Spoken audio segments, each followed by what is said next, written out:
Hola, bienvenidos a este nuevo video de Electrical Fact UPN. En esta serie de videos aprenderemos acerca de la instrumentación en el laboratorio de electrónica. Veremos algunos conocimientos básicos acerca de instrumentación, historia, algo de su manejo y algunas características futuras. ¡Comencemos!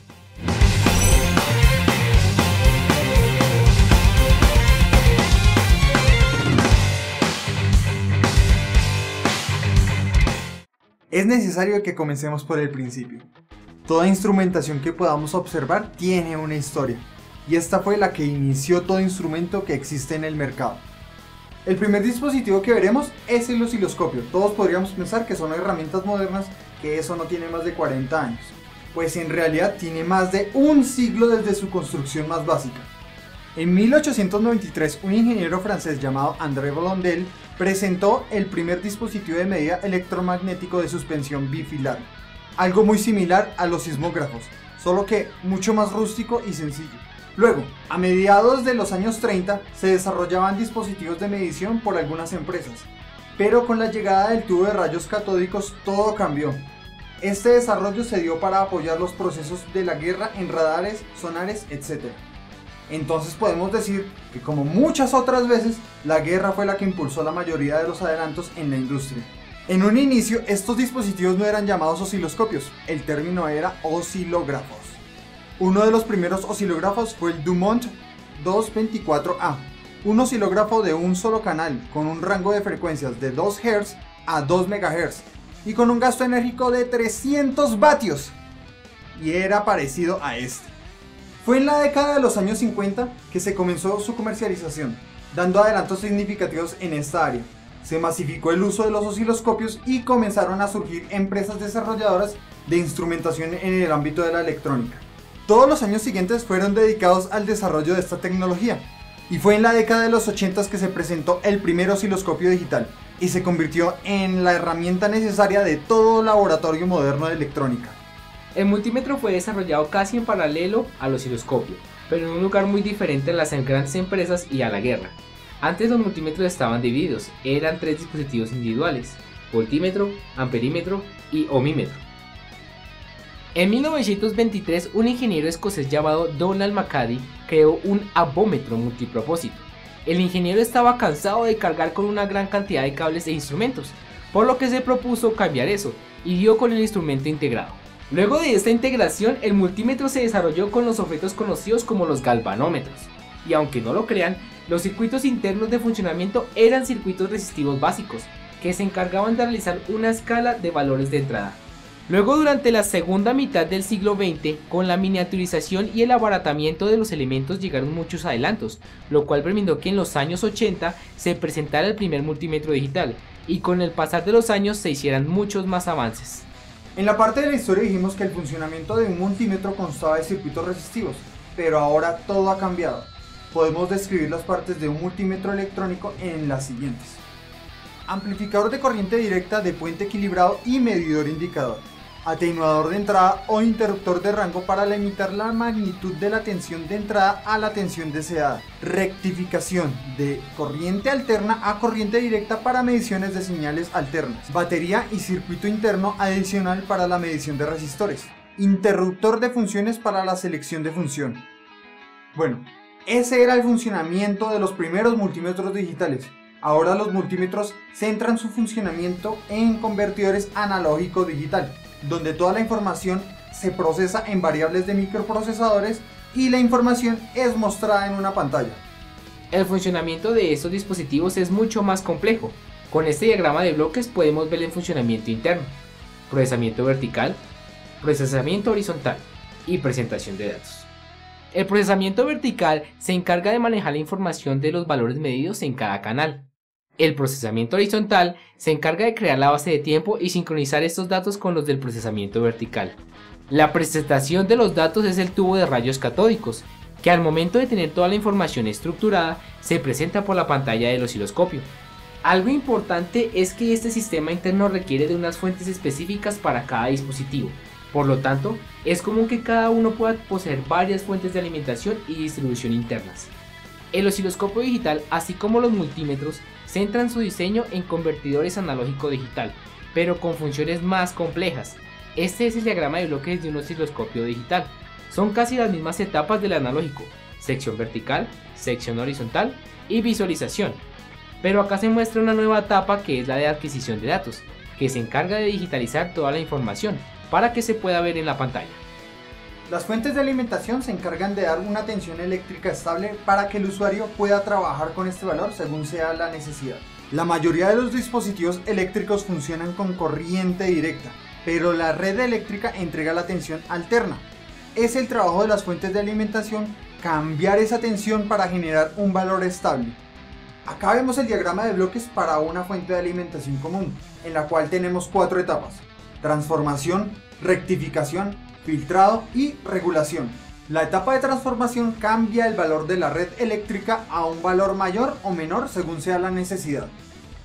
La etapa de rectificación se encarga de hacer que los valores de la señal alterna sean solo positivos. El filtrado se encarga de poder eliminar las variaciones intentando dejar lo más constante posible la señal.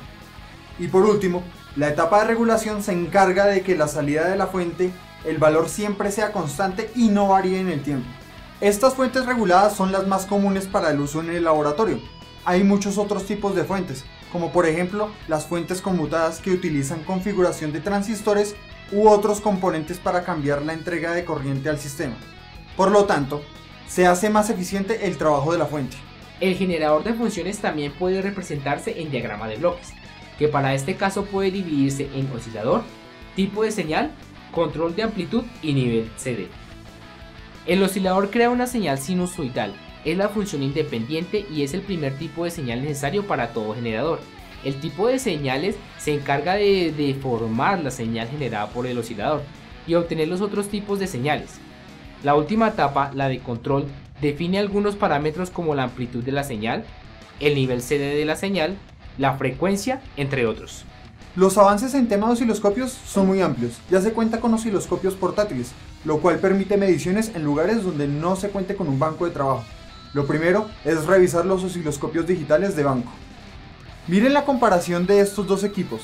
Se cuenta con un modelo básico y uno de alta gama, donde sus prestaciones importantes son ancho de banda, frecuencia de muestreo, canales analógicos, memoria, pantalla y precio.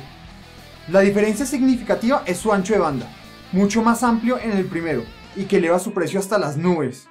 Aunque no aparece en la imagen, puede llegar hasta los $40.000. Es claro que tienen que ser para aplicaciones muy específicas. La frecuencia de muestreo es muy importante, porque a mayor frecuencia el dispositivo podrá mostrar la señal de forma fiel. El display puede ser un factor importante si se requiere de alguna comparación entre señales, pero por lo general en todos los osciloscopios digitales su manejo es bastante simple. Los osciloscopios digitales pueden grabar información que puede ser analizada y mostrada en cualquier momento. Esta característica puede ser necesaria, pero se nota que el primero tiene mucha más memoria. De estos osciloscopios se puede obtener capturas de pantalla y también permiten conexión con el computador, facilitando muchas tareas. Los osciloscopios digitales portátiles son otra opción.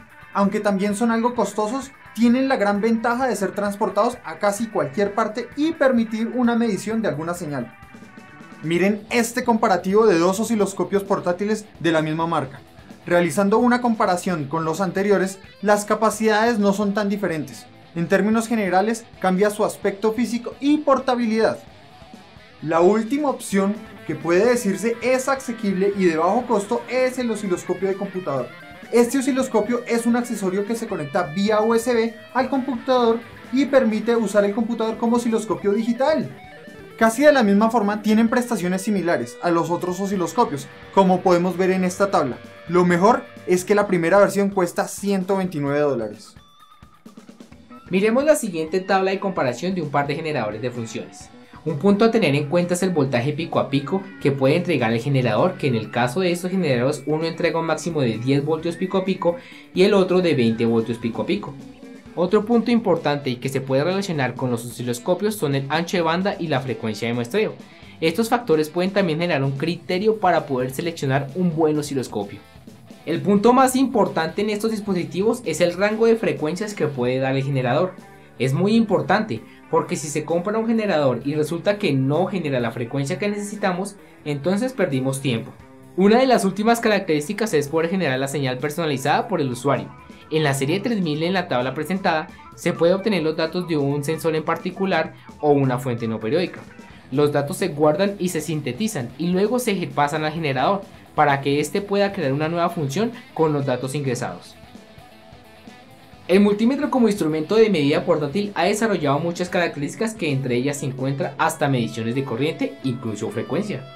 En este caso miremos dos tipos, multímetros de banco y multímetros de mano. Pero se preguntarán, ¿multímetros de banco?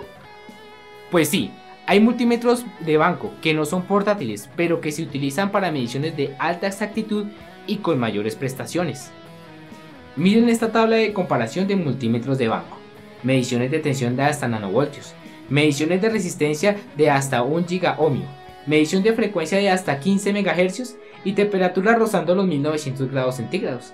Es notable que su precio también es elevado, pero es necesario si la aplicación lo requiere. Miremos ahora el comparativo de osciloscopios de mano, mediciones de tensión de milivoltios, mediciones de resistencia de hasta 50 megaohmios, medición de frecuencia de hasta 200 Hz y temperatura hasta 1090 grados centígrados. Pero se preguntarán que por qué estos multímetros tienen las mismas prestaciones y difieren su precio. Esto radica que el más costoso posee protección para factores externos, para este caso polvo y agua. Y para terminar hablaremos acerca de algunas opciones en la actualidad de las fuentes de alimentación.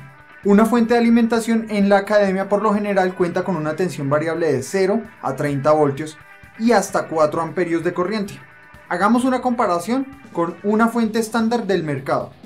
Acá está la tabla de datos de una fuente estándar donde la tensión eléctrica máxima es de 72 voltios y la corriente máxima es de 6 amperios. Podría ser una muy buena fuente de alimentación para proyectos simples y generales. Ahora veamos esta fuente más especializada, que tiene tensiones de hasta 800 voltios y puede entregar una corriente de 108 amperios. Eso es entregar mucho poder. Otra fuente es la de alta tensión. Esta es capaz de entregar una tensión de hasta 10.000 voltios. Pero debido a esta entrega tan alta de tensión, la corriente que puede entregar es de máximo 5 miliamperios. Esto es debido a que una fuente que entregue ambas variables altas puede ser un peligro si no se tienen las medidas de seguridad necesarias. Ya para irnos les diremos los dispositivos que tenemos disponible en nuestro laboratorio. Estos dispositivos son los siguientes: multímetro digital, generadores, generador de 4 MHz con tensión máxima de 10 voltios pico a pico y generador de 10 MHz con tensión máxima de 20 voltios pico a pico. Osciloscopios, analógicos de 20, 30 y 40 MHz y digital de 50 MHz de ancho de banda. Fuentes, dos fuentes sencillas regulables de 30 voltios a 5 amperios, fuente dual regulable de 30 voltios a 2 amperios. Ya saben qué herramientas trataremos. Vean los siguientes videos donde daremos a conocer las partes de cada uno y su manejo. ¡Chao y los esperamos!